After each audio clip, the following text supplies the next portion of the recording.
వీక్షకులు నమస్కారం.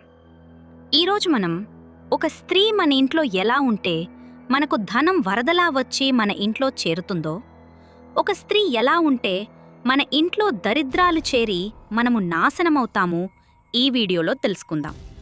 ముఖ్యంగా స్త్రీ తాను మహిళ అయినప్పుడు తన వస్త్రాలను గృహము లోపల ఉంచకూడదు. అది మహాపాపమవుతుంది. అక్కడ మనకు పాజిటివ్ ఎనర్జీ మన జీవితాలలో నాశనం చేస్తుంది. ముఖ్యంగా స్త్రీ యొక్క ఆ మైల వస్తారు వల్ల మనకు చాలా వరకు నష్టం జరుగుతుంది. ఒక స్త్రీ తన గుమ్మం మీద కూర్చొని భోజనం చేయడం కానీ, లేదా ఏ ఇతర విషయాలలో ఇతరులతో మాట్లాడుతూ తన గుమ్మంపై కూర్చుని మాట్లాడుతుందంటే, అప్పుడు మనకు చాలా వరకు లక్ష్మీదేవి మన గుమ్మాన్ని దాటి వెళ్ళిపోతుంది. వాస్తుశాస్త్రం మరియు గట్టిగా చెబుతుంది, స్త్రీలు ఎప్పుడు జుట్టు విరిపోసుకుని తమ ఇంట్లో తిరగరాదు. ఇది కూడా చాలా వరకు మంచిది కాదని శాస్త్రం వివరిస్తుంది.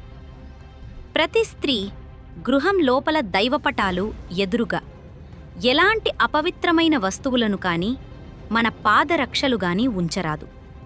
ఇలా ఉంచడం ద్వారా మన ఇంట్లో ఉన్న లక్ష్మీదేవి మన ఇల్లు వదిలి వెళ్ళిపోతుంది అని వాస్తుశాస్త్రం గట్టిగా దీని గురించి వివరిస్తుంది. అలాగే మనం చీపురు కొనేటప్పుడు కానీ, చీపురును ఏ దినాలలో కొనాలి అని సందర్భానికి వస్తే, స్త్రీ కొత్త చీపురుని ఈరోజు పడితే ఆ రోజు కొనరాదు అని వాస్తుశాస్త్రం కూడా చెప్తుంది.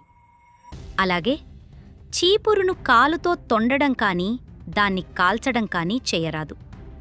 ఇలా చేయడం వల్ల ఆ ఇంటి యజమానికి అపారమైన ధననష్టం కలుగుతుంది.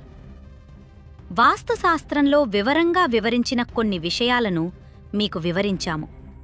మరి ఇలాంటి వాస్తు సంబంధిత వీడియోల కోసం మన ఛానల్లో ఖచ్చితంగా సబ్స్క్రైబ్ చేసుకోండి. అలాగే ఈ వీడియోకి ఒక లైక్ చేయండి. ధన్యవాదాలు.